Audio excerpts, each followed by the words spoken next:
Hello friends, this is Jyoti Verma. Today I am going to start with personality theory of Sigmund Freud. Last video में हमने बात की थी Kohlberg की theory की, जिस थ्योरी का नाम था मॉरल डेवलपमेंट। इस वीडियो में हम बात करेंगे सिगमंड फ्रॉइड की थ्योरी की, जो है पर्सनैलिटी बेस्ड थ्योरी, और इसका नाम है साइको एनालिटिक। इस थ्योरी को हम दूसरे नाम से भी जानते हैं, साइको सेक्सुअल डेवलपमेंट, यानी मनोलैंगिक विकास। फ्रॉइड ने इस थ्योरी में बात की कि एक इंसान की पर्सनैलिटी किससे बनती है। सबसे पहले उसने ये देखा कि इंसान की पर्सनैलिटी के लिए सबसे ज़्यादा ज़रूरी क्या है। सबसे ज़्यादा ज़रूरी है उसका बिहेवियर।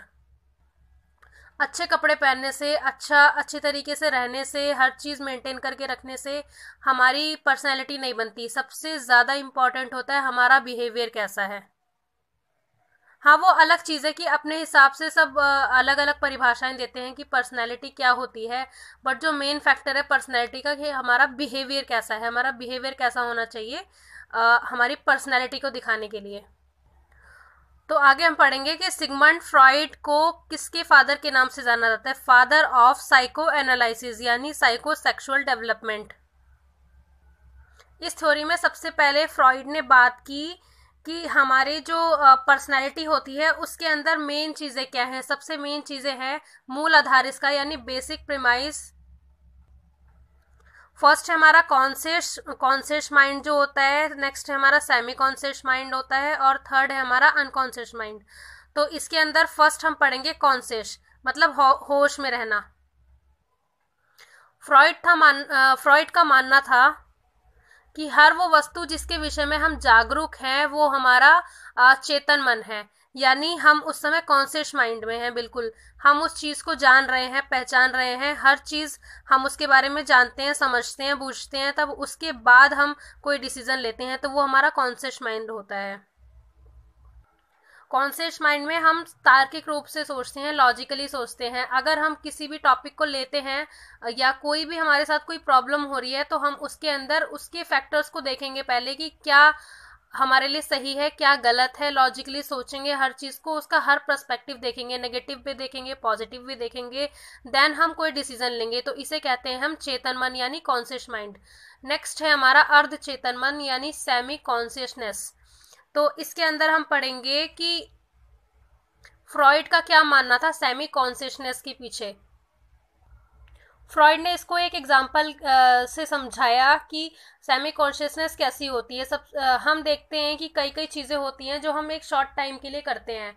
मान लीजिए हमने कोई कोर्स किया या कुछ भी जिसमें हमें इंटरेस्ट है, बट हम किसी कारणवश उस चीज़ को छोड़ देते हैं, तो हमारे माइंड में वो अच्छी तरह नहीं बैठती। हम उसका जो रिवीजन है या उसकी प्रैक्टिस है हम नहीं कर पाते। अगर हम कुछ दिन के लिए कोई चीज़ ज्वाइन कर रहे हैं, कोई कोर्स ज्वाइन कर रहे हैं, तो वो हमारे माइंड से निकल जाती है कुछ टाइम के बाद, विदाउट इंटरेस्ट अगर हम उस चीज़ को कर रहे हैं।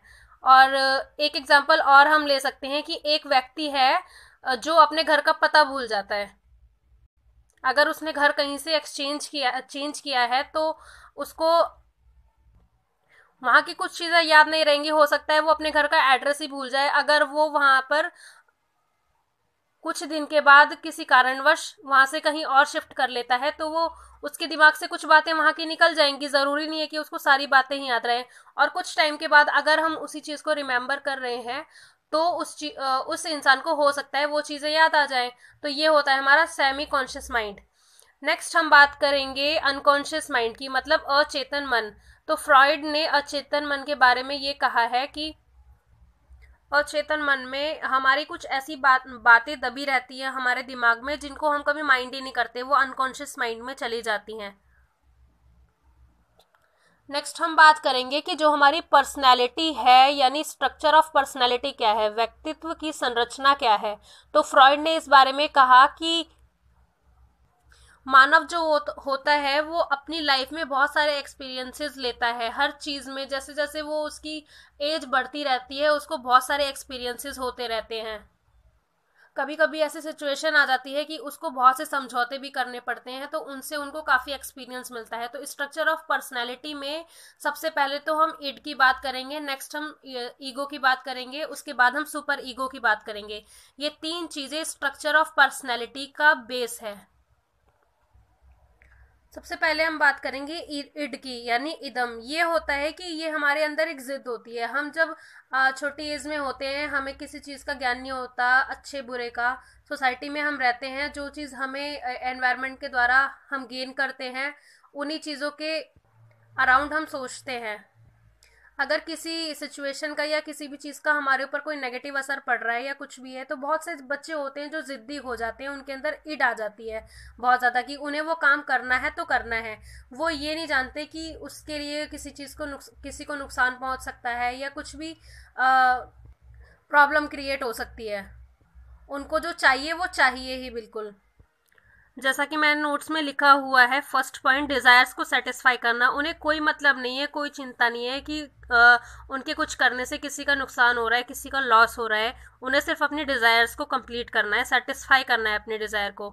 उनके अंदर जिद होती है, जो वो करना चाहते हैं वो करके मानते हैं वो, चाहे उससे किसी का भी कितना भी बड़ा लॉस हो जाए। उन्हें सिर्फ अपनी नीड्स की चिंता होती है कि उन्हें सिर्फ अपनी नीड्स को कंप्लीट करना है, दूसरा चाहे भाड़ में। उन्हें किसी से कोई मतलब है ही नहीं बिल्कुल। इड इतनी ज़्यादा होती है उनके अंदर कि वो अपने आप को संतुष्ट करने के लिए कुछ भी करेंगे। नेक्स्ट है हमारा ईगो, यानी अहम। फ्रॉइड का मानना था कि जो ईगो होता है उसके अंदर बच्चे थोड़ा सोचते हैं किसी चीज़ के बारे में। ईगो है उनके अंदर कि भाई ये चीज़ सही है तो सही है, वो रियलिटी यानी वास्तविकता को ही देखते हैं। उन्हें ह्यूमन वैल्यूज़ की समझ होती है कि भाई ह्यूमन वैल्यूज़ क्या है, हमें क्या करना चाहिए क्या नहीं करना चाहिए, अच्छा बुरा क्या है हमारे लिए या दूसरों के लिए भी, हमारी वजह से किसी को कोई लॉस तो नहीं हो रहा, कोई हर्ट तो नहीं हो रहा।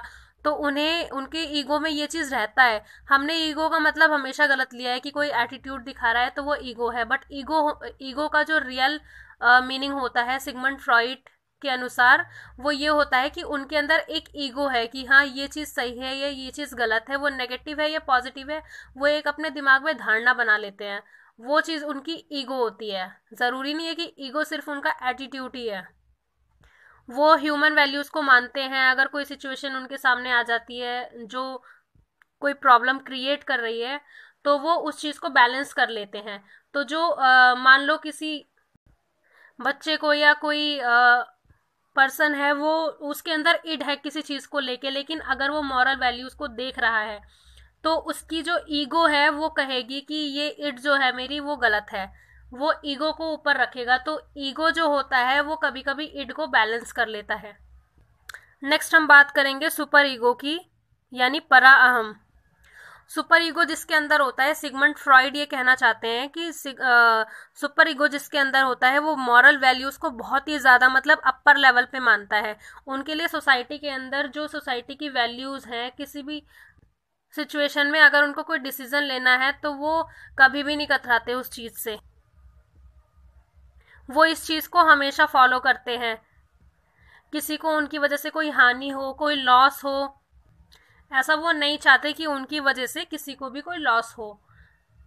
वो बहुत ही आदर्शवादी होते हैं, रियलिज्म उनके अंदर बहुत ज़्यादा होता है। वो हर आदर्श को फॉलो करते हैं।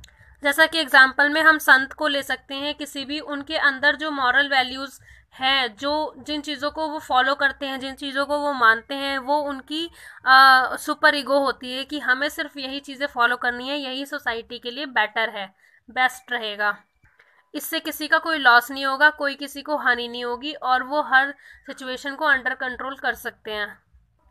तो इस वीडियो में हमने पढ़ा कि सिगमंड फ्रॉइड के क्या क्या पर्सनैलिटी के स्ट्रक्चर थे और किस किस तरीके से उन्होंने इस चीज़ को डिफाइन किया। वो फादर थे साइको एनालिटिक थ्योरी के, यानी साइकोसेक्सुअल डेवलपमेंट के। उन्होंने conscious mind, semi conscious mind, unconscious mind, इन चीज़ों के बारे में बताया। देन उन्होंने स्ट्रक्चर ऑफ पर्सनैलिटी बताई, इड, ईगो, सुपर ईगो, यानी इदम, अहम और परा अहम। ये एक पर्सनैलिटी को कैसे इफेक्ट करते हैं और क्या क्या उनके पर्सपेक्टिव होते हैं अगर वो इड, ईगो, सुपर ईगो को फॉलो कर रहे हैं।